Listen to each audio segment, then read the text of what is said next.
Doctor Zulfikar Ali मेरा नाम है और आज हम एडवांस ऑपरेटिंग सिस्टम की सीरीज़ का फर्स्ट लेक्चर स्टार्ट करेंगे। हमने बेसिक्स देखनी है ऑपरेटिंग सिस्टम की और आज की आउटलाइन सबसे पहले डिस्कस करते हैं कि आज हम किन किन टॉपिक्स को डिस्कस करेंगे इस पर्टिकुलर लेक्चर में। आज के चैप्टर में क्योंकि इंट्रोडक्टरी लेक्चर है तो ऑपरेटिंग सिस्टम के मुख्तलिफ कंपोनेंट्स का इंट्रोडक्शन बेसिकली हमने देखना है कि ऑपरेटिंग सिस्टम बेसिकली कौन कौन सी फंक्शनैलिटी परफॉर्म करता है जो कि हमारे लिए बहुत इंपॉर्टेंट है। What operating system basically do now it's really important that we know the difference between the organization and architecture कि किस लेवल पे हम डिजाइन एस्पेक्ट से डिसीजन ले रहे होते हैं और किस लेवल पे हम स्ट्रक्चर पॉइंट ऑफ व्यू से चीजें देख रहे होते हैं। So we have to discuss the computer system organization and then we will give some time to the computer system architecture. उसके बाद हमने ऑपरेटिंग सिस्टम के मुख्तलिफ ऑपरेशंस देखने हैं, डिफरेंट लेवल्स पे जाके उसे डिस्कस करना है। उसके बाद हम रिसोर्स मैनेजमेंट को देखेंगे जो कि बहुत इंपॉर्टेंट पोर्शन है, और सिक्योरिटी एंड प्रोडक्शन को, क्योंकि ये टॉपिक्स जब हम डिटेल में कवर करते हैं तो ये काफ़ी लेंथी हो जाएंगे, तो इसीलिए फर्स्ट लेक्चर को दो पार्ट्स में स्प्लिट किया गया है। तो फर्स्ट पार्ट में फर्स्ट 3 या 4 पॉइंट्स को डिस्कस किया गया है, लास्ट 2 पॉइंट्स को हम सेकेंड लेक्चर में इसी लेक्चर के सेकेंड पोर्शन में हम डिस्कस करेंगे। नाउ सबसे पहले बहुत इंपॉर्टेंट है कि हमें ऑपरेटिंग सिस्टम की डेफिनेशन का पता हो कि बेसिकली ऑपरेटिंग सिस्टम लाई कहाँ करता है, इसके फंक्शनैलिटीज कौन कौन सी परफॉर्म करता है। तो ऑपरेटिंग सिस्टम एक ऐसा प्रोग्राम है ऑपरेटिंग सिस्टम बेसिकली एक ऐसा प्रोग्राम है that acts as an intermediary between a user and a computer hardware. Computer hardware से बेसिकली बहुत सारे काम लेने के लिए हम ऑपरेटिंग सिस्टम को यूज करते हैं, क्योंकि user directly basically computer hardware के साथ इंटरेक्ट नहीं कर सकता। तो कंप्यूटर हार्डवेयर से बहुत सारी फंक्शनैलिटीज परफॉर्म करने के लिए, बहुत सारे टास्क परफॉर्म करने के लिए हम ऑपरेटिंग सिस्टम को यूज करते हैं, और यहाँ उस पर्टिकुलर ऑपरेटिंग सिस्टम को प्रोग्राम का नाम दिया गया है। नॉर्मली हम ऑपरेटिंग सिस्टम के लिए सिस्टम प्रोग्राम की टर्मिनोलॉजी यूज करते हैं। एक हमारे पास एप्लीकेशन प्रोग्राम होता है। एप्लीकेशन प्रोग्राम्स वो होते हैं जिनके साथ यूजर डायरेक्टली इंटरेक्ट कर रहा होता है, और एक हमारे पास एप्लीकेशन सिस्टम प्रोग्राम्स होते हैं जो कि ऑपरेटिंग सिस्टम खुद कहलाता है कि वो एक सिस्टम सॉफ्टवेयर है ना।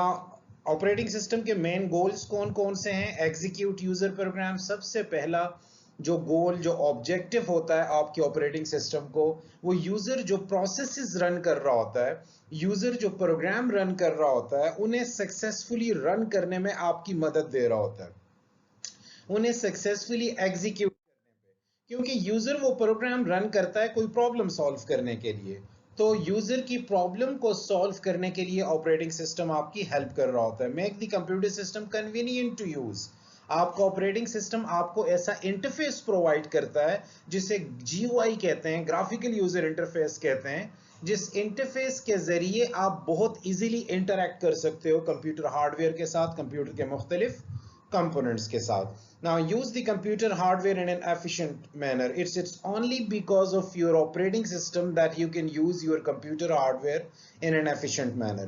तो ये तो बिल्कुल अपर लेवल पे चीजें हमने डिस्कस की हैं। अब डिग डाउन जाते हैं और थोड़ा डिटेल इसकी डिस्कस करते हैं। अगर हम computer system can be divided into 4 components, ये बहुत इंपॉर्टेंट है क्योंकि हमने ऑपरेटिंग सिस्टम का आर्किटेक्चर देखना है, तो उसके लिए इंपॉर्टेंट है कि कंप्यूटर सिस्टम के मेन कंपोनेंट्स हमारे पास कौन कौन से हैं। हार्डवेयर एक कंपोनेंट है हमारे पास कंप्यूटर का। ये वो कंपोनेंट्स हैं जिनके बगैर आप सक्सेसफुली कोई भी टास्क कंप्यूटर के जरिए परफॉर्म नहीं कर सकते। Operating system is another component as far as your computer system is concerned. Application programs are really important because user interact with those applications of softwares or programs directly, और फिर users जो कि इन programs को run कर रहे हैं। अगर हम bottom up थोड़ा सा इसे देखें, नीचे से ऊपर की तरफ जाएं, तो यूजर्स बेसिकली आप यूजर्स पीपल भी हो सकते हैं, मशीन्स भी हो सकते हैं, और कोई कंप्यूटर भी इनिशिएटिव ले सकता है किसी प्रोग्राम का। उसके बाद एप्लीकेशन प्रोग्राम्स, आप अपने सिस्टम में वर्ड प्रोसेसर्स जितने रन करते हो, कंपाइलर्स आप रन करते हो, ब्राउज़र पे आप मुख्तलिफ वेबसाइट्स को एक्सेस करते हो, मुख्तलिफ प्रोसेस आपने ओपन किए होते हैं, आपके डेटाबेसेस मुख्तलिफ रन हो रहे होते हैं आपके सिस्टम पे, आपकी वीडियो गेम्स रन हो रही होती हैं, आप कोई ऑडियो फाइल रन हो रही है, कोई वीडियो फाइल रन हो रही है, तो ये सारे के सारे आपके एप्लीकेशन प्रोग्राम्स हैं। उसके बाद आपका ऑपरेटिंग सिस्टम आ जाता है। Operating system is basically act in between application programs and hardware, क्योंकि हार्डवेयर से एफिशिएंटली काम लेने के लिए हमें ऑपरेटिंग सिस्टम के रूटीन्स की ज़रूरत होती है। अब हार्डवेयर में आपका central processing unit, microprocessor आ जाता है, आपके मेमोरी से रेलिवेंट जितने भी कंपोनेंट्स हैं और इनपुट आउटपुट डिवाइसेस। तो ओवरऑल अगर हम कंप्यूटर सिस्टम के कंपोनेंट्स की बात करें तो हमारे पास हार्डवेयर है, ऑपरेटिंग सिस्टम है, एप्लीकेशन, ऑपरेटिंग सिस्टम को आप सिस्टम सॉफ्टवेयर भी कह सकते हैं, सिस्टम प्रोग्राम भी कह सकते हैं, और हमारे पास एप्लीकेशन प्रोग्राम्स हैं और हमारे पास यूजर्स हैं। अगर हम पिक्टोरियल फॉर्म में इसे देखें तो सबसे पहले हमारे पास यूजर लाई करता है। User basically application programs open कर रहा होता है या मुख्तलिफ प्रोसेसेस उसने ओपन किए होते हैं अपने कंप्यूटर पे, लाइक वर्ड प्रोसेसर्स, कोई ब्राउजर पे मुख्तलिफ प्रोसेसेस ओपन किए हुए हैं, कोई डेवलपमेंट किट यूज की जा रही है, कोई सॉफ्टवेयर डेवलप करने के लिए, प्रोग्रामिंग करने के लिए। उसके बाद आपके ऑपरेटिंग सिस्टम की लेयर आती है और एट द एंड आपके पास हार्डवेयर की लेयर आती है। So without operating system, it's not possible that even we install application programs in our system. Without operating system, it's not possible that we can complete our task efficiently. We can take certain tasks from the computer hardware. So computer hardware के साथ interact करने के लिए हमें operating system की ज़रूरत है। Application programs को अपने system पे successfully run करने के लिए हमें ऑपरेटिंग सिस्टम की जरूरत है। इन अदर वर्ड्स हमें सिस्टम प्रोग्राम्स की जरूरत है। तो होपफुली इस डायग्राम से आप समझ गए होंगे कि ऑपरेटिंग सिस्टम बेसिकली लाई कहां कर रहा है और इसकी इंपॉर्टेंस कितनी है। अब जब ऑपरेटिंग सिस्टम को हम डिफाइन करते हैं तो डिफरेंट पर्सपेक्टिव है बेसिकली इसके डिफाइन करने के। यूजर पॉइंट ऑफ व्यू से जब हम डिफाइन करेंगे ऑपरेटिंग सिस्टम को तो हमारा डिफरेंट पर्सपेक्टिव हो सकता है। जब सिस्टम की तरफ से ऑपरेटिंग सिस्टम को देखा जाता है तो कुछ डिफरेंट पैरामीटर्स होते हैं जो कि जहन में रखे जाते हैं। यूजर हमेशा आसानी चाहता है, जो भी यूज कर रहा होता है कंप्यूटर को वो चाहता है कि उसे बहुत अच्छा इंटरफेस मिले। बहुत अच्छा interface mean graphically rich interface हो, ताकि वो इजीली कंप्यूटर के साथ इंटरेक्ट कर सके, ताकि वो इजीली अपने एप्लीकेशन प्रोग्राम्स को रन कर सके, ताकि वो इजीली अपने टास्क परफॉर्म कर सके। तो यूजर्स वांट कन्वीनियंस, यूजर आसानी चाहता है, ईज ऑफ यूज, वो हमेशा आसानी चाहता है किसी भी चीज को इस्तेमाल करने में, और उसे परफॉर्मेंस भी अच्छी चाहिए, यानी जो भी टास्क वो परफॉर्म करे वो टाइमली परफॉर्म हो जाए, टाइमली वो प्रोग्राम खत्म हो जाए। ऐसा ना हो कि 2 मिनट का टास्क आपका 1 आवर में परफॉर्म हो रहा हो। Now, as far as user is concerned, user don't care about the resource utilization. Resources के utilization का concern user के साथ है ही नहीं, ना user इस बारे में सोचता है। user सिर्फ ये चीजें mind में रख रहा होता है कि मैं एक ऐसे environment में काम करूं जहां मैं easily कंप्यूटर के मुख्तलिफ components को access कर सकूं। तो ये वो चीजें हैं जो बेसिकली यूजर चाह रहा होता है। अब अगर हम सिस्टम की तरफ से देखें, but shared computer such as mainframe और mini computer, shared computer mean बाज़ औक़ात सर्वर हमारे पास शेयर्ड कंप्यूटर होता है। सो शेयर्ड कंप्यूटर जैसे मेन फ्रेम और मिनी कंप्यूटर हो गए, must keep all users happy. Now in servers की बेसिकली रिस्पॉन्सिबिलिटी ये होती है कि वो अपने तमाम के तमाम यूजर्स को खुश रखे। यूजर्स को खुश किस तरह रखना है, ताकि वो आसानी से यूजर इन प्रोग्राम्स को रन कर सके, आसानी से यूजर सिस्टम के मुख्तलिफ कंपोनेंट्स को एक्सेस कर सके। लेकिन अब जब हम ऑपरेटिंग सिस्टम को देखते हैं तो operating system is a resource allocator. आपका ऑपरेटिंग सिस्टम आपकी यूजर को, आपको मुख्तलिफ रिसोर्सेज एलोकेट करता है। अब रिसोर्सेज क्या है? RAM is one of the resource that we have. RAM हमारे पास मेमोरी है ना, मेमोरी बेसिकली यूजर के प्रोग्राम्स को एलोकेट की जाती है, तो RAM is one of the resource. Hard disk is one of the resource. और keyboard is one of the resource, mouse is one of the resource. ये वो रिसोर्सेज हैं जो आपका ऑपरेटिंग सिस्टम आपको रन टाइम पे एलोकेट करता है, जिस भी यूजर को चाहिए होते हैं ना। One responsibility of your operating system is to allocate resources to different processes run by that particular user and control program, और प्रोग्राम को प्रॉपरली कंट्रोल करना, किस वक्त किस पर्टिकुलर प्रोसेस को रन करना है, किस वक्त किस पर्टिकुलर प्रोसेस को वेटिंग स्टेट में लेके जाना है ना, it is the responsibility of the operating system. ना यहाँ हमने दो पर्सपेक्टिव्स पढ़े, एक हमने यूजर के पर्सपेक्टिव से चीजें देखी। यूजर के पर्सपेक्टिव से जब हम चीजें देख रहे थे तो यूजर को आसानी चाहिए होती है, यूजर को हमेशा आसानी इन द सेंस कि उसे एक ऐसा जीयूआई इंटरफेस चाहिए कि जिसको एक्सेस करके वो इजीली कंप्यूटर के मुख्तलिफ कंपोनेंट्स को यूज कर सके। और operating system basically resource allocator है। ऑपरेटिंग सिस्टम आपको कंप्यूटर के मुख्तलिफ रिसोर्सेज एलोकेट करता है, इन terms of RAM, in terms of hard disk, in terms of mouse, in terms of micro processor. ये वो सारे रिसोर्सेज हैं जो आपका ऑपरेटिंग सिस्टम आपको मुख्तलिफ औकात पे एलोकेट करता है। तो होपफुली आप ये पर्सपेक्टिव समझ गए होंगे। Now, users of dedicated systems such as workstations have dedicated resources. बाज़ औक़ात कुछ सिस्टम्स होते हैं बड़ी ऑर्गेनाइजेशन में जो कि किसी पर्टिकुलर डिपार्टमेंट के लिए या पर्टिकुलर यूजर के लिए डेडिकेटेड होते हैं, उन्हें वर्क स्टेशंस कहा जाता है। वो वर्क स्टेशन, उस वर्क स्टेशन के तमाम रिसोर्सेज, उस वर्क स्टेशन के हार्ड डिस्क के जितने भी लोकेशंस हैं, उस वर्क स्टेशन से रेलेवेंट जो रैम है, उस वर्क स्टेशन से रेलेवेंट बाकी डिवाइसेस जितने हैं, इनपुट डिवाइसेस हो गए, आउटपुट डिवाइसेस हो गए, उसका प्रिंटर हो गया, वो यूजर को डेडिकेटेडली यूज करने के लिए दिए जाते हैं। इसके बरक्स अगर हम मोबाइल डिवाइसेस की बात करें, like smartphones and tablets are resource poor, क्योंकि मोबाइल डिवाइसेस, स्मार्टफोन्स की अपनी लिमिटेशंस हैं in terms of display, in terms of processing power, so उसके in terms of battery life, in terms of usability. तो ये तमाम चीजें जहन में रख के इंटरफेस को डेवलप किया जाता है। Mobile user interface such as touch screen और वॉइस रिकग्निशन से रेलेवेंट आपको मुख्तलिफ इंटरफेसेस प्रोवाइड किए जाते हैं मोबाइल डिवाइसेस में। Now some computers have little or no user। अगर हम एम्बेडेड कंप्यूटर्स की बात करें तो मोस्टली एम्बेडेड कंप्यूटर में कोई इंटरफेस नहीं होता। उन्हें बेसिक एम्बेडेड कंप्यूटर्स में एक्सटर्नली इनपुट भी नहीं प्रोवाइड करना होता, जिस तरह आईसीयू में मुख्तलिफ मशीन्स लगे होते हैं जो कि आपको मुख्तलिफ रीडिंग्स दे रहे होते हैं, ब्लड प्रेशर की, शुगर लेवल की, ऑक्सीजन लेवल की, ये सारी रीडिंग्स दे रहे होते हैं। तो वो एम्बेडेड कंप्यूटर्स होते हैं, उसके लिए इंटरफेस की इतना ज़रूरत नहीं होती। Run primarily without user intervention। तो we are talking about embedded computers के ये user के intervention के बगैर basically run हो रहे होते हैं।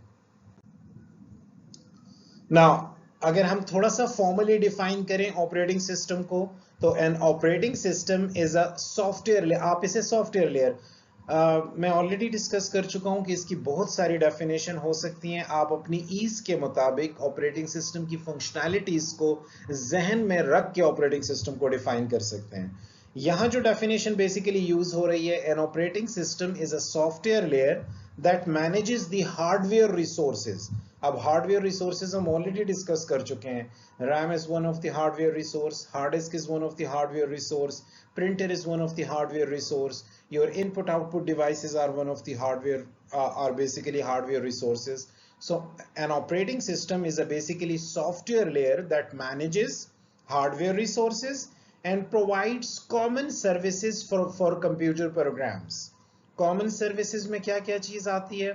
उस प्रोग्राम को प्रॉपरली रन करना, उस प्रोग्राम को रैम में, हार्ड डिस्क से रैम में लोड करना, उस प्रोग्राम को रैम की मेमोरी, रैम के स्लॉट्स एलोकेट करना, उस प्रोग्राम को टाइमली उसके ड्यूरेशन के मुताबिक सीपीयू का टाइम देना, उस प्रोग्राम को इनपुट आउटपुट की अगर ज़रूरत है तो प्रॉपरली उसे इनपुट आउटपुट डिवाइसेस प्रोवाइड करना।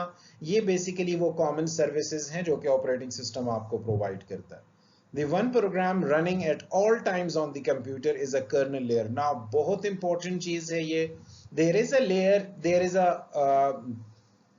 सबसे नीचे वाली लेयर जो कि ऑपरेटिंग सिस्टम में होती है, आपके हार्डवेयर से ऊपर और आपके ऑपरेटिंग सिस्टम के नीचे, वो कर्नल लेयर कहलाती है।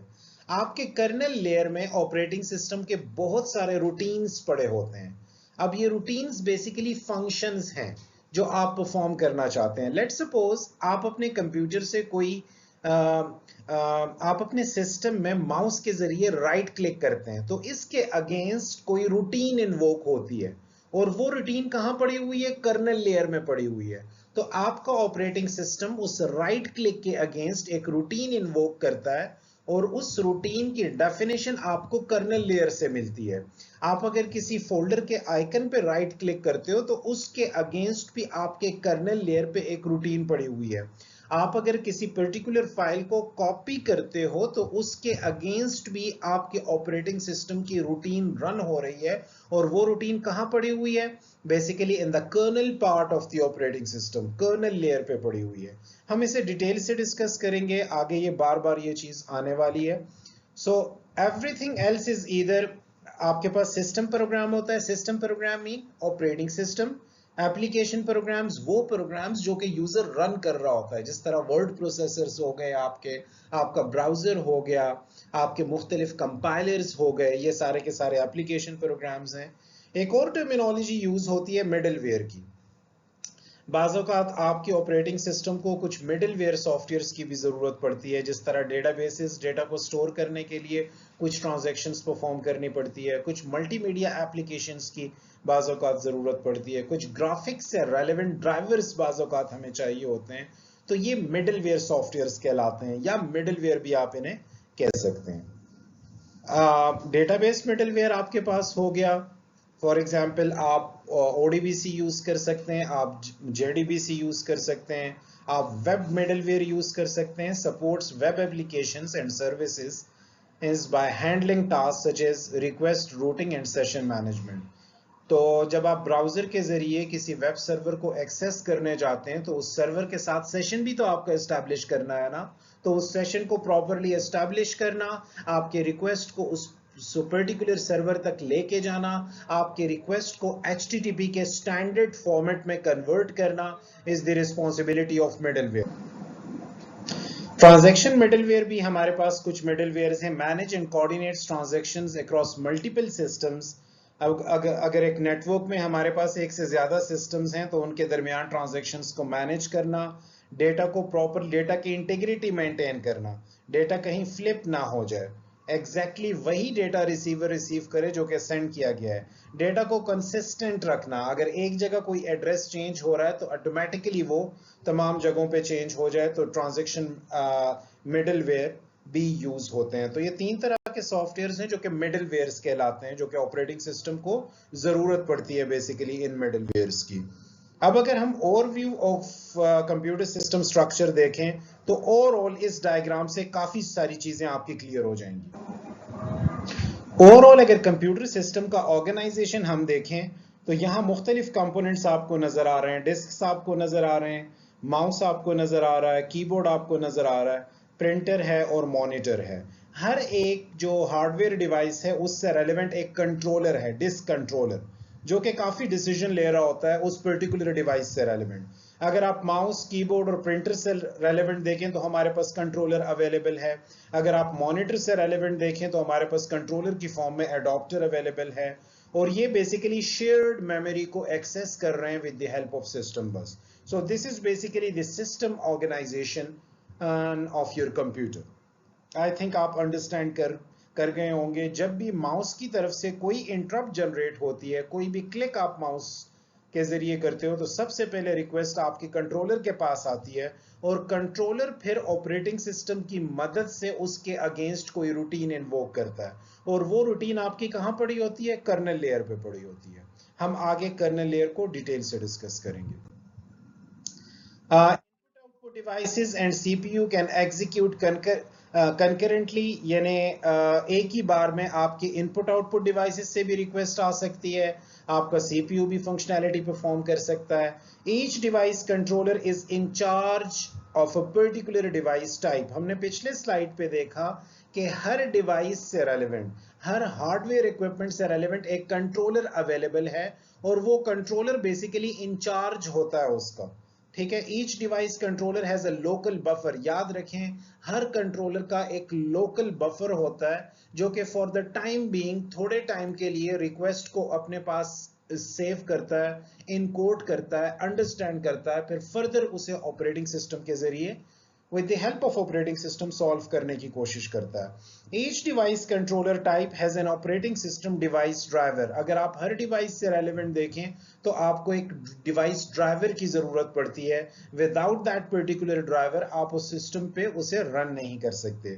CPU moves the data from memory to local buffer or from local buffer to main memory। तो CPU basically with the help of CPU हम मेन मेमोरी से लोकल बफर्स की तरफ डेटा मूव करते हैं या लोकल बफर्स की तरफ से मेन मेमोरी की तरफ। मेन मेमोरी मीन रैम की बात हम कर रहे हैं। Input output is from the device to local buffer of controller. ये इनपुट आउटपुट जब भी जनरेट होता है तो डिवाइस से लोकल बफर की तरफ होगा, local buffer of that particular device controller.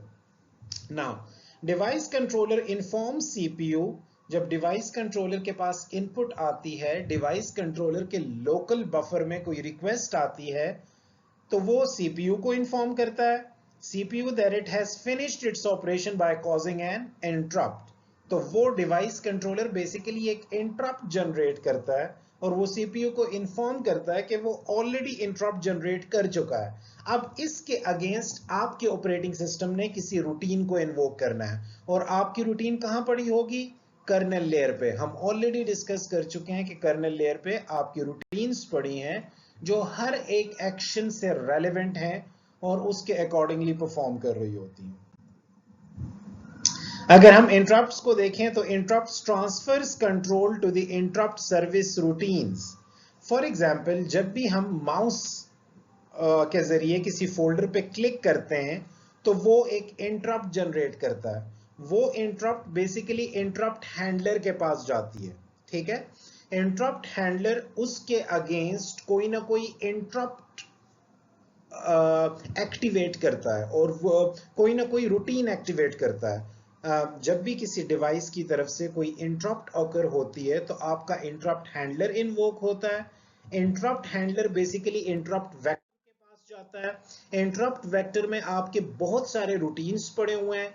Interrupt vector is basically part of your kernel layer जिसमें बहुत सारे रूटीन्स पड़े हुए हैं और जिस डिवाइस की तरफ से जो भी एक्शन परफॉर्म हुआ है उस एक्शन से रेलेवेंट आपके रूटीन्स जो कर्नेल लेयर पे पड़े हुए हैं वो एक्टिवेट होते हैं। Now through the interrupt vector में बहुत सारे रूटीन्स पड़े हुए हैं जो हर एक इंटरप्ट से रेलेवेंट होते हैं, which contains the addresses of the service routines and all these service routines are basically part of kernel। These service routines are basically part of kernel। तो मैं ये सीक्वेंस आपको दोबारा बता दूं कि जब भी किसी लेट सपोज मैं माउस की एग्जांपल बार बार इसलिए दे रहा हूं कि वो इजी है। लेट सपोज आप किसी फोल्डर पे क्लिक करते हो तो वो एक इंटरप्ट जनरेट करता है। इंटरप्ट जब जनरेट करता है तो इंटरप्ट हैंडलर के पास ऑपरेटिंग सिस्टम के पास आता है। Operating system interrupt handler activate करता है। इंटरप्ट हैंडलर इंटरप्ट वेक्टर के पास जाता है। इंटरप्ट वेक्टर में बहुत सारे सर्विस रूटीन्स की डेफिनेशन पड़ी हुई हैं तो वो उससे रेलेवेंट वो वाली सर्विस रूटीन इन्वोक करता है जो उस टाइम पे उसे चाहिए होती है। और ये सर्विस रूटीन्स या इंटरप्ट वेक्टर्स कहां पे पड़े हुए हैं? ये basically part of your kernel layer है।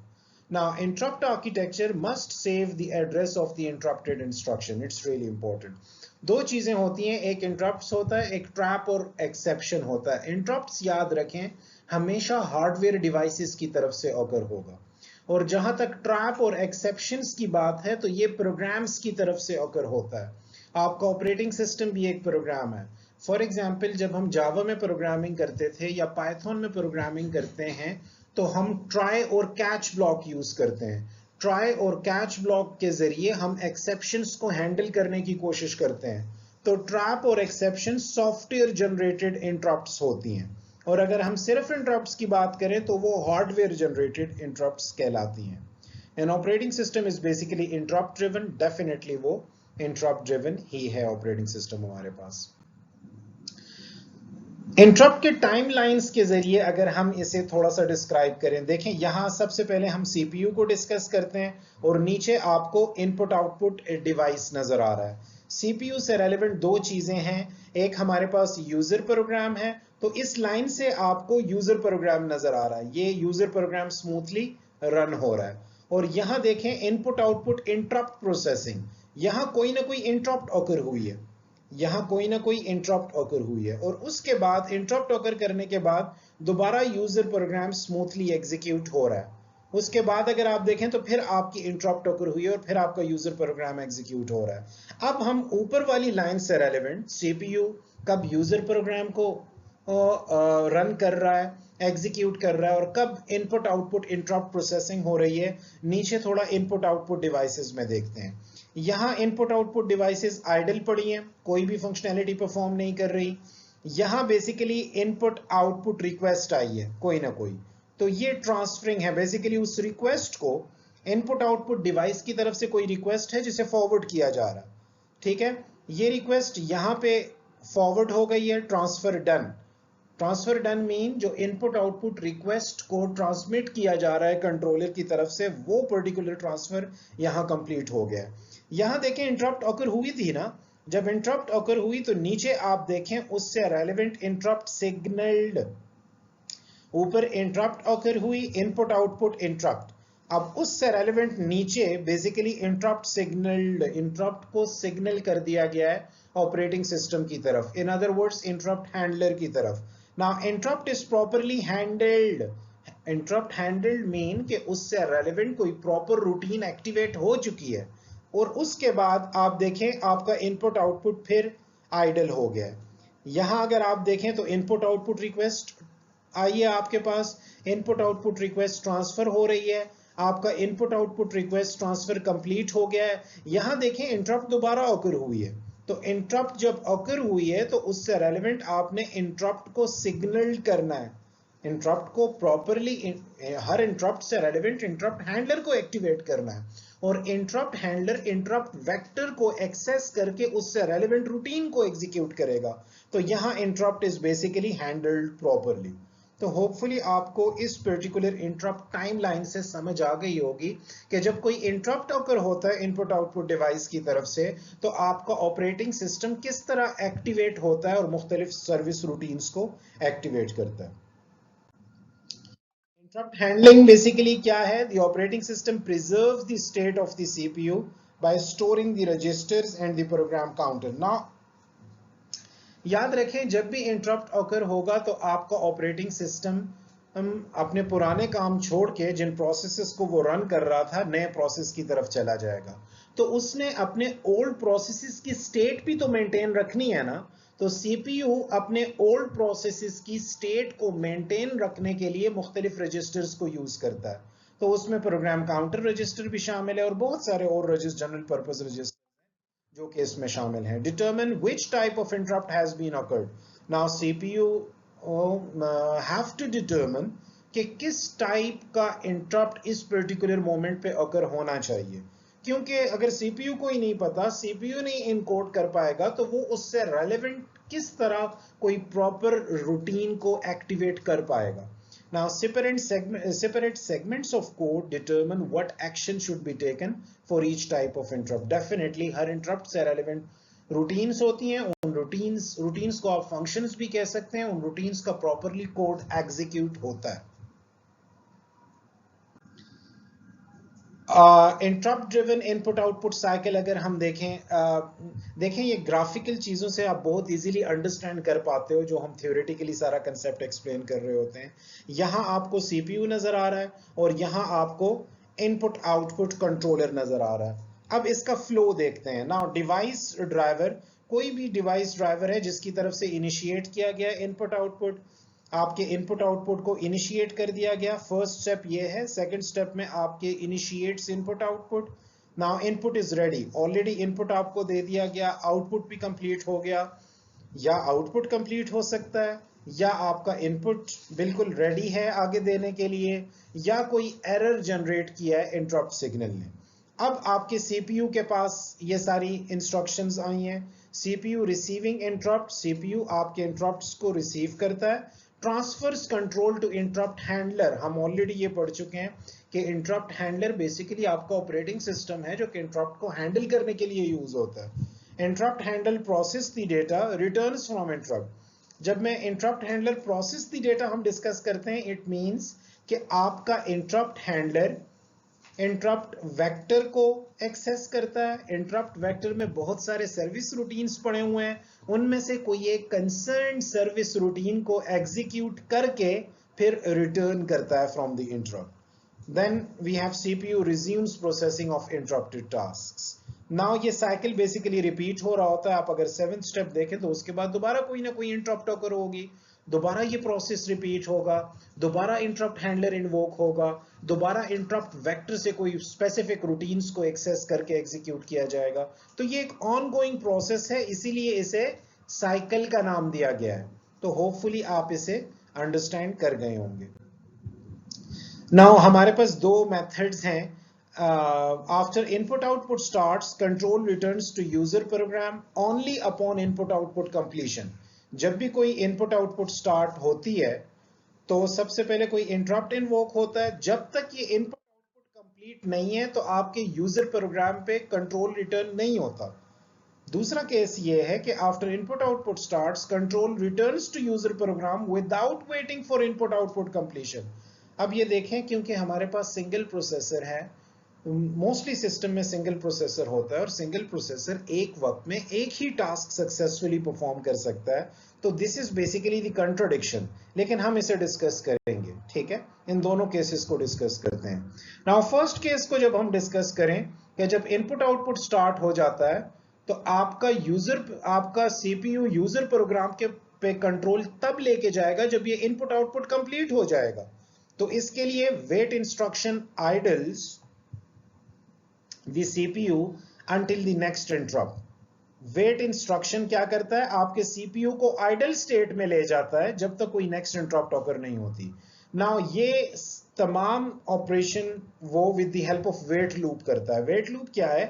A wait loop is a programming construct where a program repeatedly checks a condition in a loop to determine if an input-output operation has complete.